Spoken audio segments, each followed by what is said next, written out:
journey beyond. Hello, hello, hello. Good afternoon, good morning, good evening, whenever you're watching this. I hope you're back because you like my content. I hope you subscribe to see more of it. I know there's a lot more people watching than there are subscribed, because I can see those. So subscribe so more people actually do get to see it.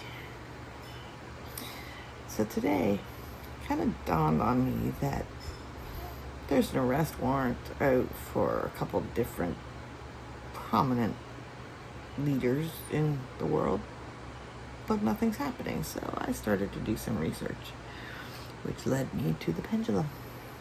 Because the pendulum gives the answers to all questions based on the energy. I don't have the answers, so I'll ask the questions though, and we'll see what the pendulum has to say. Right, pendulum? Yes. All right.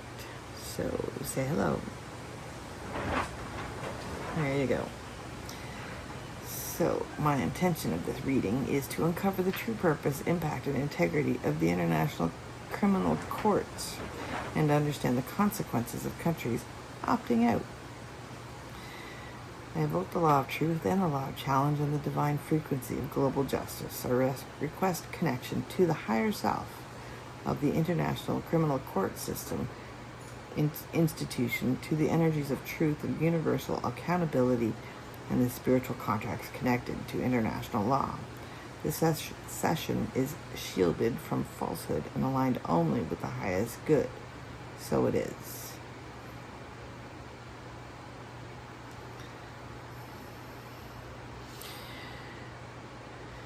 Do I have anyone's attention?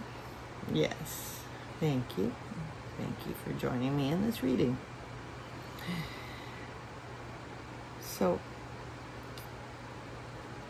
when I'm not asking a question, please stay on the offline, that's the offline. So whenever you're sitting there, I haven't asked a question that you're answering. So was the ICC, short for International Criminal Courts, created with a sincere spiritual and moral intent to prevent genocide, war crimes, and crimes against humanity?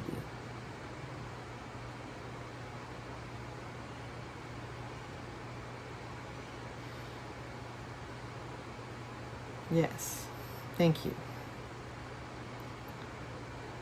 Was the original Rome Statute influenced or restricted by global superpowers to limit the ICC's reach?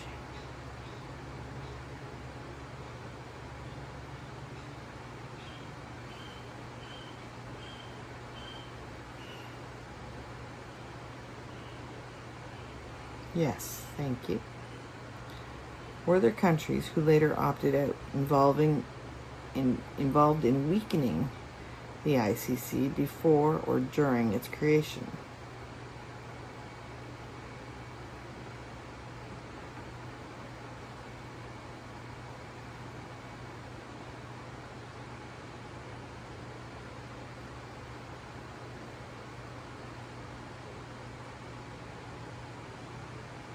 Yes, thank you.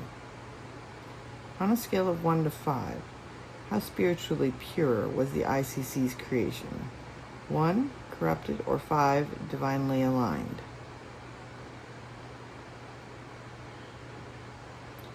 Are you pointing to 5?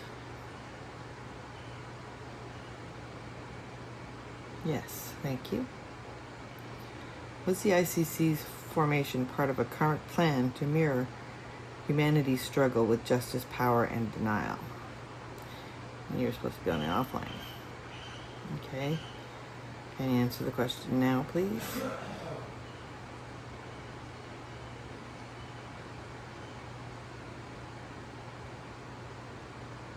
Yes, thank you.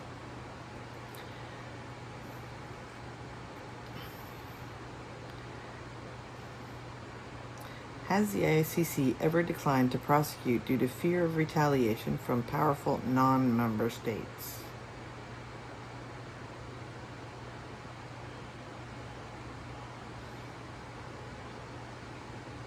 Yes, thank you. Has the ICC shown bias by disproportionately focusing on weaker or African nations? No, thank you. Has any ICC official knowingly accepted influence, pressure, or bribes from non-member countries?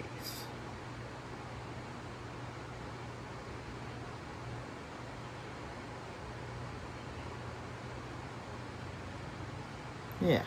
Oh, okay. That kind of defeats the purpose. Are legal decisions within the ICC sometimes offline? Are legal decisions within the ICC sometimes influenced by global diplomatic alliances?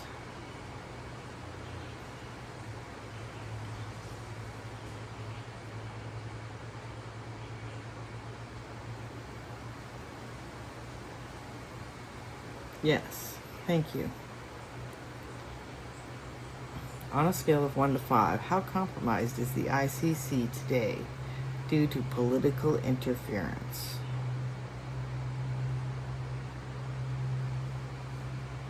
5.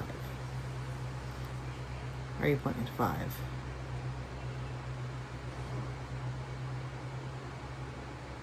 Yes. Thank you.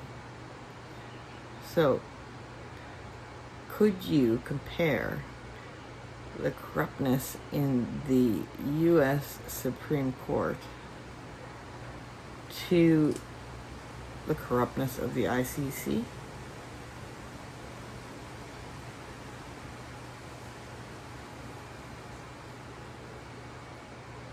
Yes, thank you.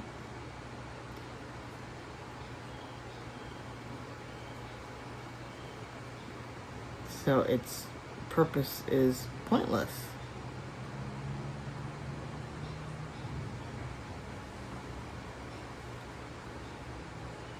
If it's corrupt overall, like the Supreme Court in the United States, what's the value in this?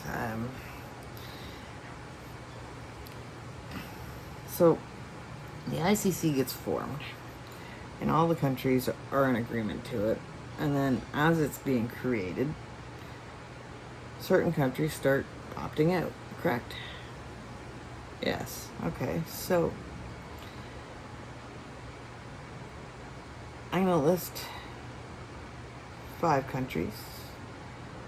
And you tell me 1 out of 5 if they're all, no, we can't do it that way. Let's do it. I'm just going to ask the individual questions. Tell me if the following countries, as I lift them off, so go on the offline, if they have opted out to avoid personal or national accountability. The United States. Yes, thank you. Russia.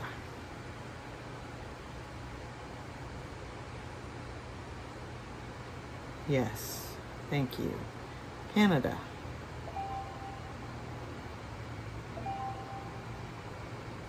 No, thank you. China.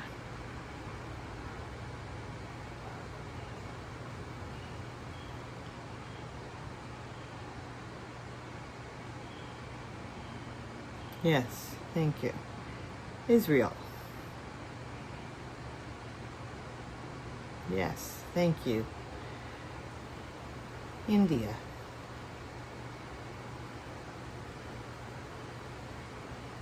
Yes, thank you. Japan. No, thank you. Saudi Arabia.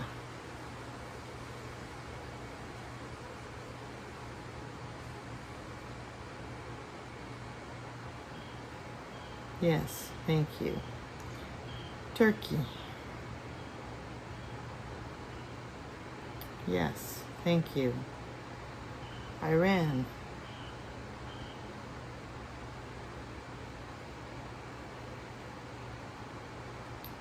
Yes, thank you. South Korea. No, thank you. North Korea.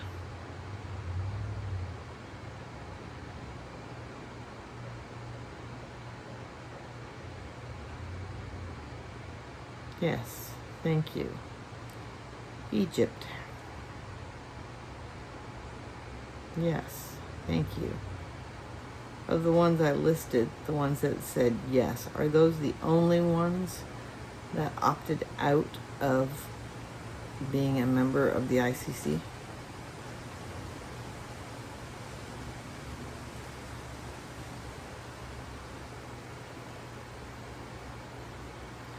Yes, thank you. And would you say that list, United States, Russia, China, Israel, India, Saudi Arabia, Turkey, Iran, North Korea, and Egypt. Oh, is there more? Oh, and Vietnam is another one. Vietnam opted out as well, correct? Yes, okay. So out of that list, would you say those countries are the major countries that could or would create or cause genocide, war crimes? Yes. Which is the whole purpose the ICC was created, correct? Thank you. So,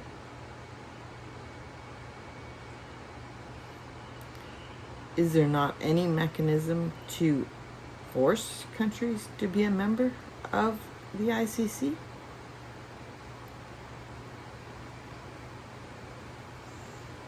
No?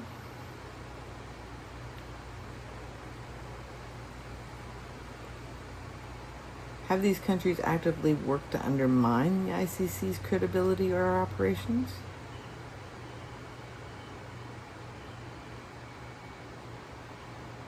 Yes? Do these countries believe that they are above international law?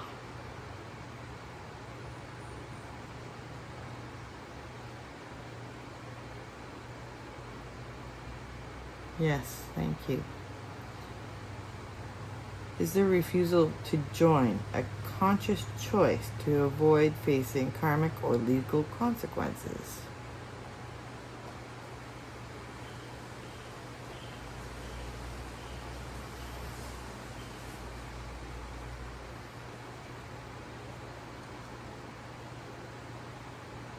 Yes, thank you. Will these opt-out countries face spiritual justice or consequences, even without legal prosecution? No. Is the ICC still spiritually valuable as a symbolic body, even if it lacks enforcement? No. Does the ICC still influence global leaders in military actions through fear of exposure?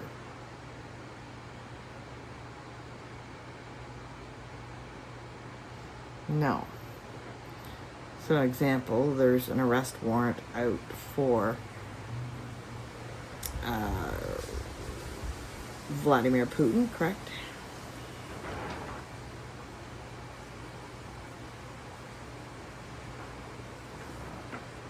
Yes, for war crimes against Ukraine.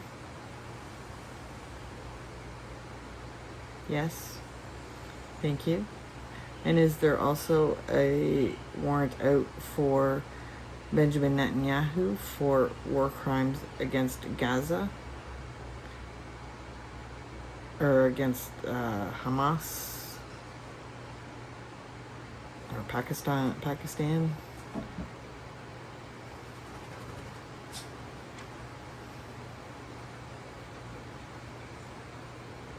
Yes. Thank you. And potentially, could there not be war crimes called against the United States if they were a member, if they engage in the Iran war that's about to take place? Or that is taking place, if they join in.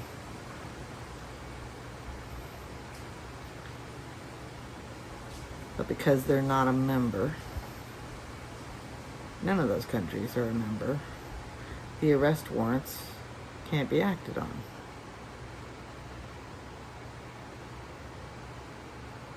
The CICC has no authority to go into a non-member country, correct?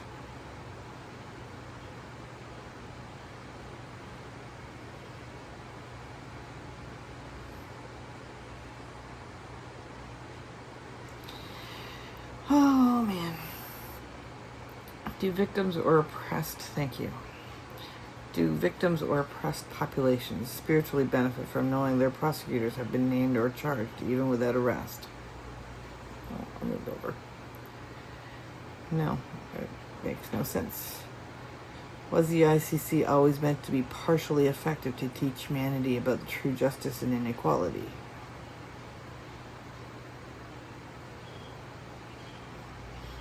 Yes, thank you. On a scale of 1 to 5, how spiritually effective is the ICC in shifting human consciousness toward justice? Let's say it's got to be on a scale low.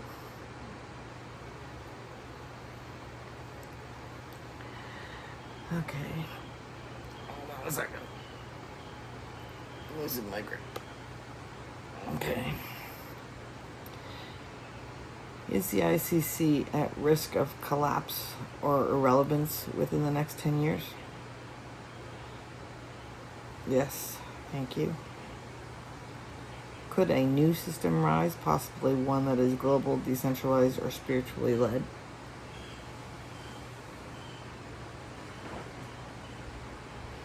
Yes, thank you. Which of the following will play the biggest role in international justice in the next 20 years? A. United Nations. B. ICC. C. Citizen tribunals. D. AI-driven global ethics councils. E. Spiritual karmic collapse of an empire.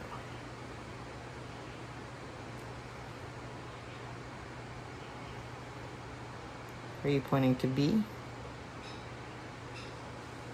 Yes? The ICC. Okay, so they could collapse, but they could also play the biggest role. Alright. Would enforcing ICC power without reform create more oppression or injustice? No. On a scale of 1 to 5, how likely is it that the people, not states, will take justice into their own hands globally? Well, they do. They start wars. In the eyes of the divine universal truth, is the ICC A. valuable and evolving, B. symbolic and ineffective, C. politically broken, D. necessary but not enough, E. spiritually obsolete, and due to be replaced?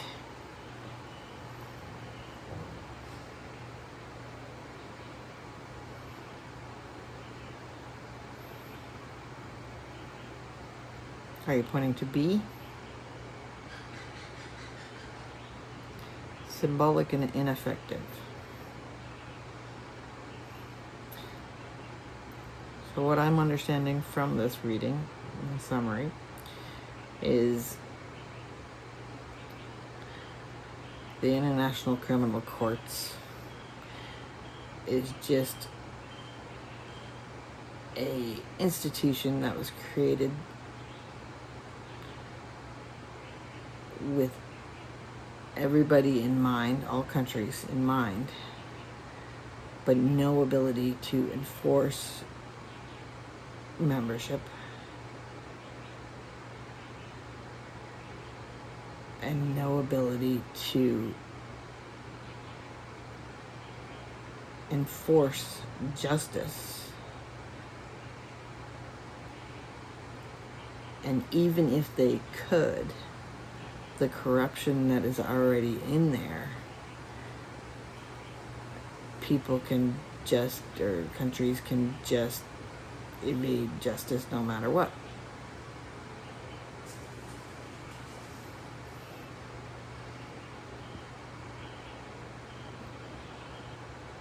Yes, thank you.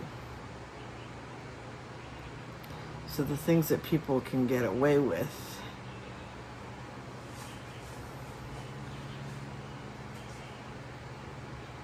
and never be accounted. Like the purpose of the ICC was to prosecute individuals, not states, for genocide, crimes against humanity, war crimes, and crimes of aggression, which was added later.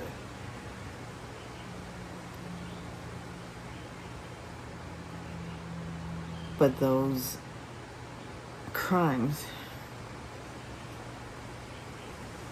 are all committed by the countries that are not members.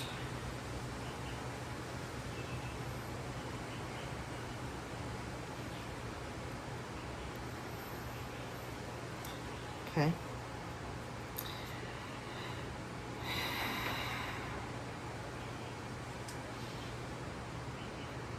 You'd think there'd be some accountability. Somebody to hold us to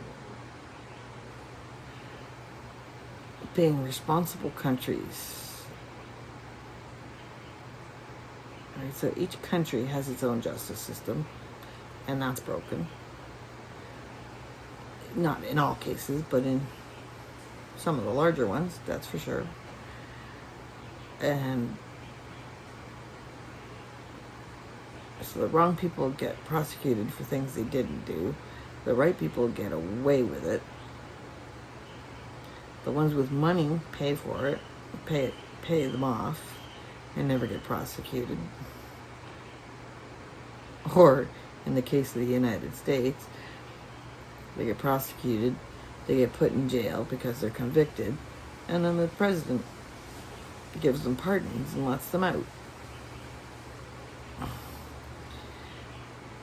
Justice.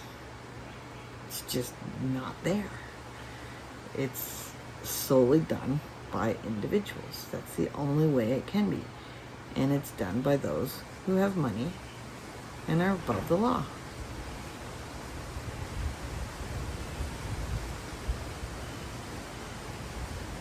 And there's no way to change that. I'm flabbergasted.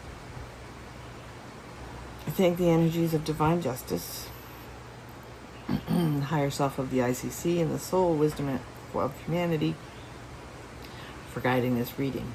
May truth continue to rise and systems born from fear be replaced with structures rooted in truth and equity. This session is now closed, so it is.